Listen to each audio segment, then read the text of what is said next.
Hello વિદ્યાર્થી મિત્રો, good morning. Chapter number 6 કાર્ય ઉર્જા પાવરની અંદર આપણે ઓલરેડી દાખલાઓની ચર્ચા હવે સ્ટાર્ટ કરીશું. સંઘાતના જે લાસ્ટ થિયરી અને બાકી રહેતા દાખલાઓ છે, તો એમાં સૌપ્રથમ સ્ટાર્ટ કરીએ આપણે બાકી રહેતા બે ઉદાહરણોથી. ઉદાહરણ નંબર 6.12 અને ઉદાહરણ નંબર 6.13. ઉદાહરણ નંબર 6.12 રકમ જોઈએ મિત્રો. કોન્સેપ્ટ જે છે થોડોક 12થની અંદર ક્લિયર થશે વધારે, કારણ કે જે રકમ જે છે એ 12મા ધોરણની અંદર આવતા ન્યુક્લિયસ નામના ચેપ્ટરની અંદર આખા કોન્સેપ્ટ ધરાવે છે. તો પહેલાં જોઈએ રકમ શું છે. ન્યુક્લિયર રિએક્ટરમાં એક ઝડપી ન્યુટ્રોન કે જેની ઝડપ લગભગ કેટલી છે, 10⁷ મીટર પ્રતિ સેકન્ડ છે, ને 10⁻³ મીટર પ્રતિ સેકન્ડ જેટલો ધીમો પાડવો જરૂરી છે કે જેથી તેની 92235 યુરેનિયમ સમસ્થાનિક સાથે આંતરક્રિયા સંભાવના ખૂબ વધે અને તેનું વિખંડન થાય. આ માત્ર જાણકારી માટે છે મિત્રો. ખરેખર એવું હોય છે મિત્રો, યુરેનિયમ હોય છે. અચ્છા, ધારો કે યુરેનિયમ આ છે, યુરેનિયમ આ છે ન્યુટ્રોન. ન્યુટ્રોનને ગતિ કરવામાં આવે છે પણ ખૂબ ધીમી ઝડપથી, એટલે કે 10⁻³ મીટર પ્રતિ સેકન્ડની ઝડપથી. 7 × 3 મીટર પ્રતિ સેકન્ડની ઝડપથી ગતિ કરાવવામાં આવે છે. ગતિ કરાવતા તેની અથડામણ યુરેનિયમ, એટલે કે તેનો મારો ચલાવવામાં આવે છે યુરેનિયમ પર. યુરેનિયમના ન્યુક્લિયસનું વિખંડન થાય છે. વિખંડન એટલે કે ભાગલા પડે છે અને એમાંથી કંઈક ઉર્જાનું શું થાય છે, ઉત્સર્જન થાય છે. આવો આખો સિદ્ધાંત જે છે એ ન્યુક્લિયસ નામના ચેપ્ટરની અંદર ધોરણ નંબર 12માં તમારે આવશે. ક્લિયર? તો આગળ રકમ વાંચીએ. દર્શાવો કે ડ્યુટેરિયમ કે કાર્બન, બેમાંથી કોઈ પણ એક લેવાના છે, ડ્યુટેરિયમ અથવા તો કાર્બન, કે જેમનું દળ ન્યુટ્રોનના દળ કરતાં ફક્ત થોડા ઘણું જ વધારે હોય, તેમની સાથે સ્થિતિસ્થાપક અથડામણ દરમિયાન, અથડામણ આપેલી છે મિત્રો અહીંયા, સ્થિતિસ્થાપક અથડામણ દરમિયાન ન્યુટ્રોન તેમની મોટા ભાગની ગતિ ઉર્જા ગુમાવી શકે છે. આવું તમારે સાબિત કરવાનું છે. યુરેનિયમની જગ્યાએ તમારે લેવાનું શું છે મિત્રો, ડ્યુટેરિયમ અથવા તો કાર્બન. ક્લિયર? તો ચલો પહેલાં આપણે ડ્યુટેરિયમનું ઉદાહરણ લઈએ. મિત્રો અહીંયા ન્યુટ્રોનનું દળ તરફ આપણે કેટલું તારી છે, એમ તારી છે. તો પછી ડ્યુટેરિયમ છે, ડ્યુટેરિયમનું દળ એ કેટલું થશે, 2m જેટલું થશે. એટલે ડ્યુટેરિયમ એટલે થશે મિત્રો 12H. 12H એટલે ડ્યુટેરિયમ થાય એટલે 2 પરમાણુય દળ થયું એનું. એનો મતલબ એવો થયો, એક પ્રોટોન હશે, એક ન્યુટ્રોન હશે. ક્લિયર? પ્રોટોન અને ન્યુટ્રોન દળ આપણે લગભગ સમાન ગણીએ છીએ, એટલે 2m લખી દઉં. એક ન્યુટ્રોન વત્તા બીજું ન્યુટ્રોન એવું આપણે કન્સિડર કરીએ તો 2m લખી શકાય. ક્લિયર? હવે આપણે જે અથડામણ કરવાની છે સ્થિતિસ્થાપક છે મિત્રો, યાદ રાખજો. તો ધારો કે અહીંયા આપણી પાસે આ છે ડ્યુટેરિયમ. ધારો કે તેનું દળ આપણે M2 તારી લે. આ શું છે, ડ્યુટેરિયમ. ક્લિયર? હાલમાં તે સ્થિર છે, તો તેનો વેગ આપણે v2 તારી લઈએ, 0. v2 બરાબર 0. અને સામેથી કોઈ એક ન્યુટ્રોન, આ ન્યુટ્રોન કે જેનું દળ કેટલું છે મિત્રો, m1 છે, અને તે કંઈક v1 વેગથી ગતિ કરતો ડ્યુટેરિયમ સાથે અથડાય છે. આવી વાત આપણે કરીએ છીએ. જો પ્રારંભિક વેગ તમારે લેવાનો છે મિત્રો 10⁻³ મીટર પ્રતિ સેકન્ડ, એટલે v1 લેશું આપણે 10⁻³ મીટર પ્રતિ સેકન્ડ. આ થઈ સંઘાત પહેલાની સ્થિતિ.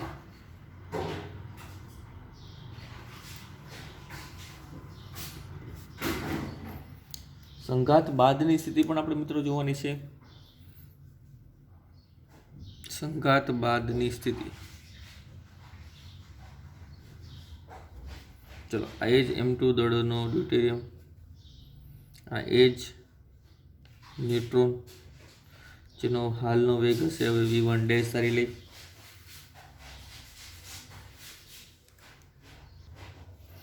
અને હવે કદાચ ડ્યુટેરિયમ પણ ગતિમાં આવી શકે તો તેનો વેગ આપણે v2 ડેશ તારી લઈએ. આ રહી સંઘાત બાદની વાત. તો તમારે સાબિત શું કરવાનું છે કે સ્થિતિસ્થાપક અથડામણ હોય તો ન્યુટ્રોન તેની મોટાભાગની ગતિ ઉર્જા ગુમાવે છે. ગતિ ઉર્જા ગુમાવે એટલે કે ગતિ ઉર્જામાં ઘટાડો થાય. ગતિ ઉર્જામાં ઘટાડો થાય એનો મતલબ એવો થયો મિત્રો વેગમાં પણ ઘટાડો થયો હશે. તો પેલો ન્યુટ્રોનનો પ્રારંભિક વેગ જે છે v1 છે અને ન્યુટ્રોનનો અંતિમ વેગ જે છે v1 ડેશ છે. તો v1 ડેશની વેલ્યુ v1 કરતાં તો નાની જ મળવાની છે. ક્લિયર? vની વેલ્યુ મીન્સ કે v1 ડેશની વેલ્યુ સંઘાત પછીની વેલ્યુ એ v1 કરતાં તો કેવી મળવાની છે? નાની જ મળવાની છે. તો સૌપ્રથમ એ જોઈએ કે વેગમાં કેટલો ઘટાડો થયો હશે. તમને કીધું છે સ્થિતિસ્થાપક અથડામણ છે, એક જ ડાયમેન્શનમાં છે, એક પરિમાણમાં જ છે.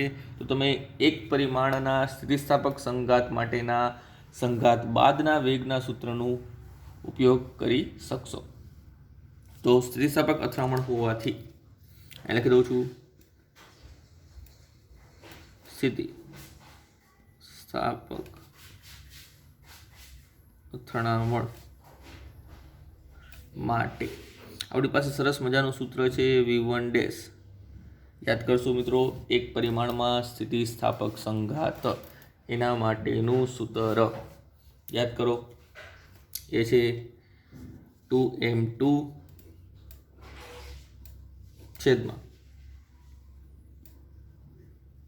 m1 plus m2 into v2 વત્તા m1 માઇનસ m2 છેદમાં m1 plus m2 into v1. આ છે તેનું સૂત્ર. અહીંયા માત્ર આપણે કિંમત મૂકવાની છે. ચલો, ડ્યુટેરિયમનું દળ આપણે m2 ધારેલું છે જે છે 2m. તો 2 ઇન્ટુ 2m છેદમાં m1 છે ખાલી m અને m2 છે 2m ઇન્ટુ v2. v2 એટલે ડ્યુટેરિયમ કેવો હોય છે મિત્રો? સ્થિર હોય છે એટલે શૂન્ય થઈ જશે. વત્તા m1 એટલે ખાલી m, m2 એટલે 2m છેદમાં m1 એટલે m અને m2 એટલે 2m ઇન્ટુ v1 રાખીએ અત્યારે. તો આ શૂન્ય હોવાથી આખે આખું પદ જે છે એવું થઈ જશે, કેન્સલ થઈ જશે, શૂન્ય થઈ જશે. તો આ એક જ પદ વધશે મિત્રો અહીંયા. તો mમાંથી 2m જાય, mમાંથી 2m જાય એટલે કે માઇનસ m છેદમાં m વત્તા 2m એટલે કે 3m ઇન્ટુ v1. એમ કેન્સલ થઈ જશે તો અહીંયા થઈ જશે -1/3 ઇન્ટુ v1. તો v1 ડેશ મેળવો મિત્રો. પહેલા કરતાં ત્રીજા ભાગનો v1 કરતાં ત્રીજા ભાગનો વેગ v1 ડેશ હશે. v1 કરતાં ત્રીજા ભાગનો વેગ v1 ડેશ હશે અને પ્લસ આગળ માઇનસ છે એટલે અથડાઈને તેની વિરુદ્ધ દિશામાં ગતિ કરતો હશે. એટલે v1 ડેશ છે એ ખરેખર મિત્રો આ દિશામાં ગતિ કરતો હશે. કઈ દિશામાં? આ દિશામાં. ક્લિયર? એટલે m1 દળોનો પદાર્થ એટલે કે ન્યુટ્રોન એ અથડાઈને વિરુદ્ધ દિશામાં ગતિ કરતો હશે. પણ આપણે તો ગતિ ઉર્જાનો પણ ખ્યાલ લેવાનો છે. તો ગતિ ઉર્જાની પણ સાથે ચર્ચા કરીએ. તો ન્યુટ્રોનની પ્રારંભિક ગતિ ઉર્જા, ન્યુટ્રોનની પ્રારંભિક ગતિ ઉર્જા જેનો k1 કહું એ છે મિત્રો 1/2 m v1 સ્ક્વેર. ન્યુટ્રોનની અંતિમ ગતિ ઉર્જા, અંતિમ ગતિ ઉર્જા જેનો k2 કહું એ છે 1/2 m v1 ડેશનો સ્ક્વેર. ધારો કે હું ટેમ્પરરી v1 ડેશની કિંમત અહીં મૂકી દઉં તો 1/2 m v1 ડેશ એટલે થાય -1/3 v1 એનો સ્ક્વેર એટલે 1/9 ઇન્ટુ v1 સ્ક્વેર. એટલે સરળતા ખાતે તમે લખી શકશો મિત્રો અહીંયા 1/2 ગુણ્યા 1/9 એટલે 1/9 18 m v1 સ્ક્વેર. આ થઈ ગઈ અંતિમ ગતિ ઉર્જા, આ થઈ ગઈ પ્રારંભિક ગતિ ઉર્જા. તો આપણે ગતિ ઉર્જામાં કેટલો ઘટાડો થાય એ આપણે શોધવાનો છે. તો ગતિ ઉર્જામાં થતો ફેરફાર, ગતિ ઉર્જામાં થતો ફેરફાર, ગતિ ઉર્જામાં થતો ફેરફાર નોંધવાનો છે અહીંયા. તો ડેલ્ટા કે is equal to k2 minus k1. k2 છે મિત્રો 1/18 m v1 સ્ક્વેર. આ છે 1/2 m v1 square. 1/2 m v1 square common અહીંયા વધશે 1/9 -1. એ 1/2 mv1 એટલે તો પ્રારંભિક ગતિ ઉર્જા થઈ. તો આ લખીએ K1. આ થઈ ગયું 8/9. 8/9 એટલે 0.888 થાય ઇન્ટુ K1. ટકામાં ફેરવો મિત્રો, આ મેળવો ડેલ્ટા કે. અને ટકામાં ફેરવવું હોય તો કેટલા વડે ગુણવું પડે? 100 વડે ગુણવું પડે. તો આ થશે મિત્રો 88%. પણ આગળ આવશે માઇનસ, આ પણ માઇનસ આવશે, આ પણ માઇનસ આવશે ઓફ K1. તો એનો મતલબ એવો થયો પ્રારંભિક ગતિ ઉર્જાના 88% જેટલો શું થયો? ઘટાડો થયો. 88 લગભગ તમે 90 પણ ગણી શકો. લગભગ 90% જેટલો શું થયો? ઘટાડો. અને માઇનસ એટલા માટે એવું છે કે અહીંયા ગતિ ઉર્જામાં શું થાય છે? ઘટાડો થાય છે. તો ઋણ નિશાની એવું સૂચવે છે કે અહીંયા ગતિ ઉર્જામાં શું થાય છે? ઘટાડો થાય છે. તો કીધું એ પ્રમાણે ન્યૂટન તેની મોટા ભાગની ગતિ ઉર્જા અથડામણ બાદ ગુમાવી દેશે. અથડામણ બાદની ગતિ ઉર્જા છે 1/18 mv1/2. ક્લિયર? તો આથી મિત્રો ચર્ચા ઉદાહરણ નંબર 6.12ની. ત્યારબાદ ચર્ચા કરીએ મિત્રો ઉદાહરણ નંબર 6.13. ઉદાહરણ નંબર 6.13 સિમ્પલ છે મિત્રો, સરસ મજાનો દાખલો છે. આકૃતિમાં દર્શાવ્યા પ્રમાણે સમાન દળ m1 = m2. m1 અને m2 નું દળ કેવું છે? સમાન છે. ક્લિયર? ના બે બિલિયર્ડ બોલ વચ્ચેની અથડામણ દર્શાવેલી છે કે આ એક સ્થિર બોલ હશે, આ બોલ v1 વેગથી ગતિ કરતો હશે, તેની સાથે અથડાય છે. તો m1 દળનો બોલ આ બાજુ ગતિ કરે છે, એટલે કોઈ એક બોલ આ બાજુ ગતિ કરે છે, બીજો બોલ આ બાજુ ગતિ કરે છે. પ્રથમ બોલ મારક કહેવાય, એટલે કે જે અથડાય છે એ મારક કહેવાય. જ્યારે બીજો બોલ જે છે લક્ષ્ય, એટલે કે ટાર્ગેટ કહેવાય. તો આને ટાર્ગેટ કહેવાય. બિલિયર્ડ બોલનો ખેલાડી લક્ષ્ય બોલને ખૂણાના કાણામાં નાખવા માંગે છે. એટલે કદાચ આ લક્ષ્ય બોલ જે છે એ કદાચ આ બાજુ જવા માંગતો હશે, ક્યાંક આપણે એઝ્યુમ કરી લઈએ અહીં ક્યાંક કાણું હશે કે જેની અંદર આ બોલ નાખવા માંગે છે. જે θ2 બરાબર 37° ખૂણો મળે છે. એક્સ અક્ષ સાથે કેટલો ખૂણો બનાવે છે? 37° ખૂણો બનાવે છે. ધારો કે અથડામણ સ્થિતિસ્થાપક છે મિત્રો. ફરી એકવાર અહીં એવું છે, અથડામણ સ્થિતિસ્થાપક છે પરંતુ દ્વિપરિમાણમાં, અને ઘર્ષણ તથા ચાકગતિ મહત્વ નથી. એટલે ઘર્ષણ ચાકગતિને આપણે અવગણવાના છે. તો θ1 મેળવવાનો છે. તો આ જે ખૂણો છે મિત્રો એ આપણે મેળવવાનો છે. તો એક વસ્તુ યાદ રાખીશું સૌપ્રથમ કે જો અથડામણ જે છે એ સ્થિતિસ્થાપક હોય તો વેગમાનનું પણ સંરક્ષણ થશે અને ગતિ ઉર્જાનું પણ સંરક્ષણ થશે. બંને સંરક્ષણના નિયમનું તમે પાલન કરી શકશો. ક્લિયર? અને આપણે ટેમ્પરરી ધારી લઈએ છીએ કે ધારો કે m1 બરાબર m2 બરાબર ધારો કે આનું કોમન દળ આપણે ધારી લઈએ m. આની જગ્યાએ હું ધારી લઉં છું m. સમાન દળ છે તો આપણે લખી શકીએ m. તો સ્થિતિસ્થાપક અથડામણ હોવાથી આપણે ગતિ ઉર્જાનું પણ સંરક્ષણ કરીશું અને વેગમાન સંરક્ષણના નિયમનું પણ પાલન કરીશું. તો પહેલા વાત કરીએ ગતિ ઉર્જા સંરક્ષણના નિયમ પરથી. ગતિ ઉર્જાના સંરક્ષણના નિયમ પરથી તંત્રની પ્રારંભિક ગતિ ઉર્જા = તંત્રની અંતિમ ગતિ ઉર્જા. પ્રારંભમાં તો આ પદાર્થ જે છે બીજો પદાર્થ એ તો સ્થિર છે, તેનો વેગ શૂન્ય છે. વેગ શૂન્ય હોવાથી તેની ગતિ ઉર્જા શૂન્ય છે, પણ માત્ર આની જ ગતિ ઉર્જા કેલ્ક્યુલેટ થશે. એટલે અહીં થશે મિત્રો 1/2 mv1/2 ડાબી બાજુ. અથડામણ બાદ બંને બોલ ગતિમાં આવે છે, બંનેના વેગ બદલાય છે, તો બંનેના વેગને અનુરૂપ ગતિ ઉર્જાનું સૂત્ર થશે 1/2 mv1-2 + 1/2 mv2-2. 1/2 m બધી બાજુથી કેન્સલ થશે. તો અહીંયા વચ્ચે મિત્રો v1² = v1-2 + v2-2. આ તમને એક અગત્યનું પરિણામ મળ્યું જેને હું સમીકરણ નંબર 1 કહી દઉં. એવી રીતે વેગમાન સંરક્ષણના નિયમ ઉપરથી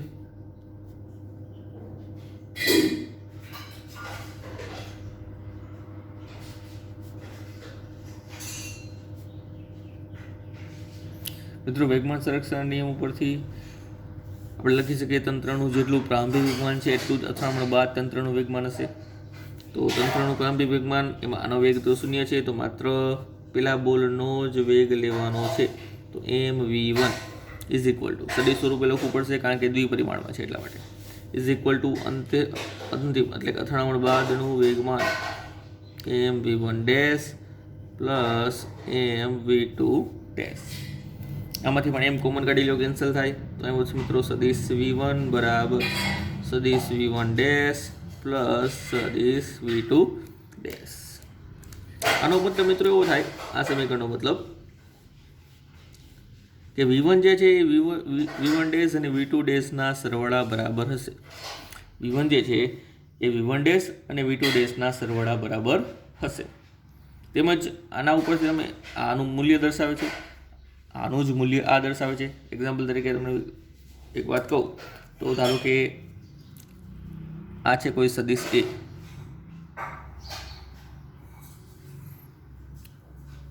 આ છે તેનો x અક્ષ ઉપરનો ઘટક સદિશ બી, આ છે તેનો y અક્ષ ઉપરનો ઘટક સદિશ સી, આ છે સદિશ બી, આ છે સદિશ સી. ત્રણ સદિશ દર્શાવેલા છે. તમે લખી શકો સરસ મજાના અક્ષરે સદિશ એ બરાબર સદિશ બી વત્તા સદિશ સી, આવું લખી શકાય. એ જે છે બી અને સીના સરવાળા જેટલો હોય છે. વળી એનું મૂલ્ય એ બીનું મૂલ્ય અને સીના મૂલ્યના વર્ગના સરવાળા જેટલું હોય છે. અથવા તો પાયથાગોરસનો નિયમ વાપરો તો કર્ણનો વર્ગ બાકીની બંને બાજુનો વર્ગના સરવાળા જેટલો છે એવું પણ લખી શકો. ક્લિયર? તો આ શું દર્શાવે છે મિત્રો? એક પ્રકારનો સરવાળો દર્શાવે છે ને. તો આ શું દર્શાવે છે? આ બંને સમીકરણો આના જેવા થયા. આ બંને સમીકરણના જેવા થયા એનો શું? જો બી અને સી દ્વારા એ સદિશ બનતો હોય તો v1 ડેશ અને v2 ડેશ દ્વારા પણ v1 સદિશ બનતો હોય. ક્લિયર? અને સાથે સાથે એનું મૂલ્ય એવું દર્શાવે છે કે બી અને સી વચ્ચેનો ખૂણો અહીંયા તમે કેટલો જોઈ શકો છો? 90 જોઈ શકો છો. તો કે યસ. તો અહીંયા v1 ડેશ અને v2 ડેશ વચ્ચેનો ખૂણો પણ એટલે કે v1 ડેશ અને v2 ડેશ વચ્ચેનો ખૂણો પણ કેટલો હશે? 90 જ હશે. કેટલો હશે મિત્રો? 90. એટલે 1 અને 2 પરથી તમે આવું લખી શકો v1 ડેશ લંબ v2 ડેશ. જો આ બંને લંબ હોય તો θ1 બરાબર થશે 90 માઇનસ θ2. બે દ્વારા તો 90 બને છે ને, તો θ1 શોધો તો 90માંથી બાદ કરી નાખો તો 90 માઇનસ 37. તો તમારી પાસે જવાબ આવશે 53 ડિગ્રી. આવી રીતે પણ વિચારી શકો. ક્લિયર? અને જો આમ ન વિચારવું હોય મિત્રો તો હજુ થોડુંક વિસ્તૃત વાર પણ વિચારી શકો. અહીંયાથી આપણે એક નવી વસ્તુ વિચારણા કરીએ. ધારો કે v1 ડેશનું મૂલ્ય શોધવું છે. સબાચક્રનો નિયમનો ઉપયોગ કરો તો v1 નો સ્ક્વેર બરાબર અંડરરૂટ v1 ડેશનો સ્ક્વેર પ્લસ v2 ડેશનો square plus 2v1 dash v2 dash cos theta. આપણે તો બંને વચ્ચેનો ખૂણો જાણવો છે, એટલે કે v1 ડેશ અને v2 ડેશ વચ્ચેનો ખૂણો જાણવો છે. તો અહીં લખી દો મિત્રો v1 ડેશ સ્ક્વેરની આ વર્ગમૂળ છે તો સ્ક્વેરની આવે. ચલો હવે સ્ક્વેર કરીએ તો વર્ગમૂળ કેન્સલ થઈ જાય. v1 ડેશનો સ્ક્વેર પ્લસ v2 ડેશનો square plus 2v1 dash v2 dash cos theta. હવે મિત્રો આના બરાબર શું થશે? v1 ડેશ પ્લસ v2 ડેશનો સ્ક્વેર એ થશે મિત્રો સમીકરણ નંબર 1 ઉપરથી v1 સ્ક્વેર. તો v1 સ્ક્વેર અહીંયા પણ v1 સ્ક્વેર અહીંયા થશે એમના એમ 2v1 dash v2 dash cos theta. આ કેન્સલ થઈ જશે એટલે અહીંયા વધશે મિત્રો 0 બરાબર 2v1 dash v2 dash cos theta. હવે આ તો શૂન્ય ન હોય તો અહીંયા શું શૂન્ય હશે? માત્ર કોસ થીટા. તો અહીંયા વધશે મિત્રો માત્ર કોસ થીટા. તો થીટા બરાબર જવાબ મળશે તમને 90. કારણ કે કોસ ક્યારે શૂન્ય હોય? 90નો ખૂણો ધરાવે ત્યારે શૂન્ય હોય ને કોસ ઝોન બંને વચ્ચેનો ખૂણો 90 હોય તો તમે લખી શકો કે θ1 બરાબર 90 માઇનસ θ2 એટલે કે 90 માઇનસ 37 એટલે કે 53 ડિગ્રી. તો આ રીતે પણ મિત્રો વિચારી શકો અને ડાયરેક્ટલી આમ પણ વિચારી શકો. બંને મેથડથી આ એક્ઝામ્પલ થઈ શકે છે. કારણ કે ચોથા ચેપ્ટરમાં જે આવતું સબાચકોનું સૂત્ર પરિણામી સદિશ શોધવા માટેનું એ તમને યાદ રહેવું જોઈએ. તો કોઈ પણ જાતનો પ્રોબ્લેમ પડશે નહીં. ક્લિયર? આ થયું સ્વાધ્યાય 6.13 નંબરનો દાખલો. ત્યારબાદ મિત્રો આપણે જોઈએ લોજિકલી એવા બે દાખલા. સૌપ્રથમ સ્વાધ્યાય 6.17ની ચર્ચા કરીએ. એકમ કંઈક એવું કહેવા માંગે છે એક લોલકના ગોળા એને લંબ સાથે 30 ડિગ્રી ખૂણેથી છોડતા આકૃતિમાં દર્શાવ્યા મુજબ તે એટલા જ દળના સ્થિર ટેબલ પર સ્થિર રહેલા બી ગોળા સાથે અથડાય છે. મિત્રો, આ લંબ સાથે 30 ડિગ્રીનો ખૂણો અહીંયાથી આપણે લોલક છે તેની સાથે કોઈ એમ દળનો એ ગોળો બાંધેલો છે, એને આપણે અહીંયાથી મૂકી દઈએ છીએ. મૂકી દઈએ તો મિત્રો એ આ દિશામાં આપણને ખબર છે, આ દિશામાં કંઈક વેગથી શું કરશે, ગતિ કરશે. યસ, ગતિ કરતો કરતો અહીંયા આવશે. અહીંયા કોઈ ટેબલ ઉપર સ્થિર ગોળો એટલા જ દળનો પડેલો છે, એટલે બંનેના દળ જે છે કેવા છે, સમાન છે. પણ આ કેવો છે, સ્થિર છે. એટલે પ્રારંભમાં આની પાસે કંઈક વેગ છે, આનો વેગ જે છે એ કેવો છે, શૂન્ય છે, એવું વિચારી શકાય. એટલા જ દળના ટેબલ પર સ્થિર રહેલા બી ગોળા સાથે અથડાય છે. તો અથડામણ બાદ ગોળો એ કેટલે ઊંચે સુધી જશે? અહીંથી અથડાય તો ગોળો એ પછી કેટલો ઊંચો જશે? આ બાજુ. ગોળાઓના કદને અવગણો અને અથડામણ સ્થિતિસ્થાપક ગણો. કેવી અથડામણ કન્સિડર કરવાની છે મિત્રો? સ્થિતિસ્થાપક અથડામણ કરવાની છે. તો એક વસ્તુ ખાસ વિચારજો, બંનેના દળ જો સમાન હોય, આપણે ખાસ કિસ્સાઓની અંદર પણ વાત કરેલી હતી, જો બંનેના દળ સમાન હોય તો આ જેટલી ગતિ ઉર્જા લઈને આવશે, આ સ્થિર હોવાથી, તો આ જ્યારે આની સાથે અથડાય તો આ સંપૂર્ણ પોતાની ગતિ ઉર્જાનું રૂપાંતર આનામાં કરશે. ક્લિયર? એટલે આ અહીંયા આવશે તો આનો વેગ ઘટીને કેવો થઈ જશે? એ શૂન્ય થઈ જશે. અને આ એટલા જ વેગથી, એટલા જ ગતિ ઉર્જાથી શું કરશે? ગતિ કરવા માંડશે. એટલે બી ગોળો જે છે એ અહીંયા પહોંચે એટલા વેગથી ગતિ કરશે અને એ ગોળો અહીંયા આવીને કેવો થઈ જશે? સ્થિર થઈ જશે. એ પછી એક પણ ઊંચાઈ પ્રાપ્ત કરશે નહીં, કારણ કે અથડામણ સ્થિતિસ્થાપક છે. સ્થિતિસ્થાપક અથડામણ હોય મિત્રો તો આપણે વિચારી શકીએ, ધારો કે તંત્રનું પ્રારંભિક વેગમાન છે mv1. ક્લિયર? આ તો શૂન્ય છે, ઇઝ ઇક્વલ ટુ તંત્રનું અંતિમ વેગમાન. અંતિમ વેગમાનમાં જો એ ગોળાનું વેગમાન શૂન્ય થાય અને બી ગોળો એટલું જ વેગમાન ધારણ કરે, v2 ડેશ, બી ગોળાનો વેગ છે v2 ડેશ, પણ v2 ડેશ કોના જેટલો થવો જોઈએ? v1 જેટલો જ થવો જોઈએ. તો ને તો જ વેગમાનના સંરક્ષણના નિયમનું પાલન થાય અને આવી જ રીતે ગતિ ઉર્જાના સંરક્ષણના નિયમનું પાલન થાય. કારણ કે અહીંયા તમારે અથડામણ કેવી લેવાની છે મિત્રો? સ્થિતિસ્થાપક લેવાની છે, એટલા માટે. ક્લિયર? તો અહીંયા એ ગોળો જ્યારે બી ગોળા સાથે અથડાશે ત્યારે પોતાનો સંપૂર્ણ વેગ અથવા તો પોતાની સંપૂર્ણ ગતિ ઉર્જા કોને આપી દેશે? બીને આપી દેશે અને પોતે કેવો થઈ જશે? સ્થિર થઈ જશે. ત્યારબાદ બી ગોળો જે છે એટલા જ ગતિ ઉર્જાથી અથવા તો એટલા જ વેગથી શું કરવા માંડશે? ગતિ કરવા માંડશે. કેમ? તો કંઈ અથડામણ જે છે કેવી છે? સ્થિતિસ્થાપક છે. એટલે વેગમાન સંરક્ષણ અને ઉર્જા સંરક્ષણ બંને નિયમનું પાલન થતું હોવું જોઈએ. તો અહીંયા આપણે લખી દઈએ, અહીંયા અથડામણ સ્થિતિસ્થાપક હોવાથી એ ગોળો બીને અથડાશે ત્યારે એની સંપૂર્ણ ગતિ ઉર્જા અને વેગમાન સ્થિર રહેલા ગોળા બીને મળશે. આથી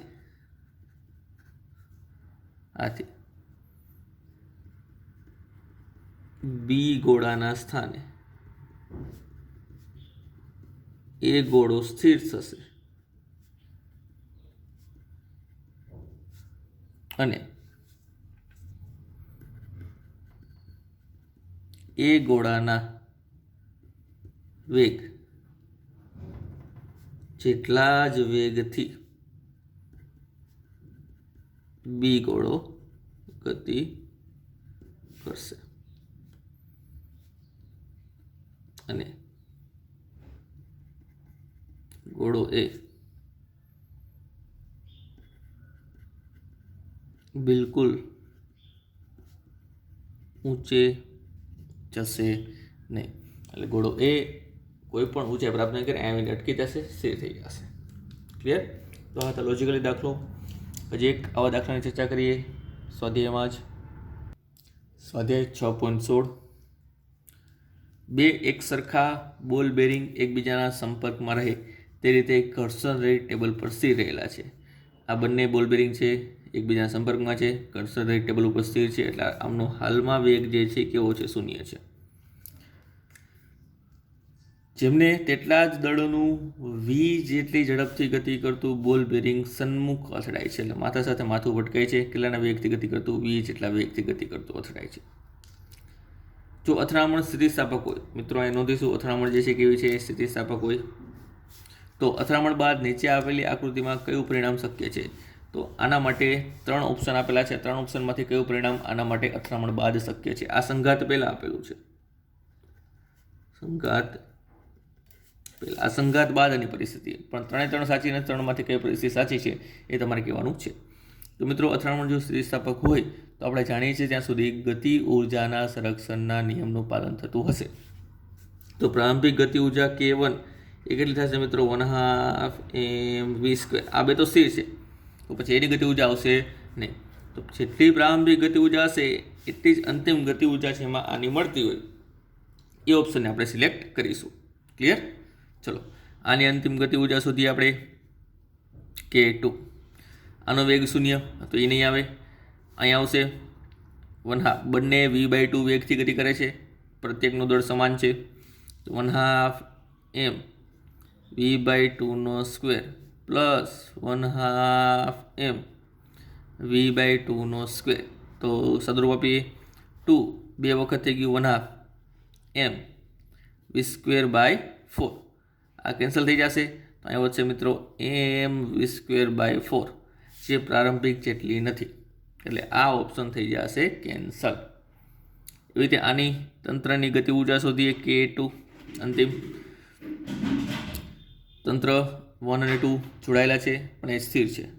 જ્યારે ત્રીજો બોલ જે છે એ નંબર 3 બોલ જે છે એ v જેટલા વેગથી ગતિ કરે છે, તો અહીંયા K2 માત્ર ત્રીજા બોલનું જ આવશે 1/2 m v². તો યસ, આ જે છે એ મેચ થાય છે પ્રારંભિક સાથે. તો જે પ્રારંભિક છે એ અંતિમ છે, તો ગતિ ઉર્જાનું સંરક્ષણ થાય. તો આ ઓપ્શન, આ પરિસ્થિતિ કેવી આવશે? સાચી આવશે. એવી જ રીતે ત્રીજી પરિસ્થિતિ પણ ચેક કરી લઈએ. K2 ત્રણેય v/3 વેગથી કરે છે, 3 v/3 વેગથી કરે છે, ગતિ કરે છે. તો 3 વખત 1/2 m v/3². પહેલા ગોળા માટે, બીજા ગોળા માટે, ત્રીજા ગોળા માટે. તો મિત્રો આ થઈ જશે 3/2 m v²/9, એટલે કે 3/18 m v². સરસ કરતા અહીંયા 3 6 18 એટલે 1/6 થશે, પણ એ પરિસ્થિતિ પણ મેચ થતી નથી, એટલે આ ઓપ્શન પણ આવશે નહીં. તો માત્ર એક જ ઓપ્શન મેચ થાય છે મિત્રો, K1 બરાબર 1/2 mv². કોની સાથે? સેકન્ડ પરિસ્થિતિ સાથે. તો આ છે મિત્રો સ્વાધ્યાયના દાખલાઓ. ક્લિયર? ત્યારબાદ હવે નેક્સ્ટ લેક્ચરની અંદર આપણે નવું ચેપ્ટર સ્ટાર્ટ કરીશું. ખૂબ જ સરળ. પાર્ટ 2ની અંદર એન્ટર થશું હવે ધીમે ધીમે. ક્લિયર?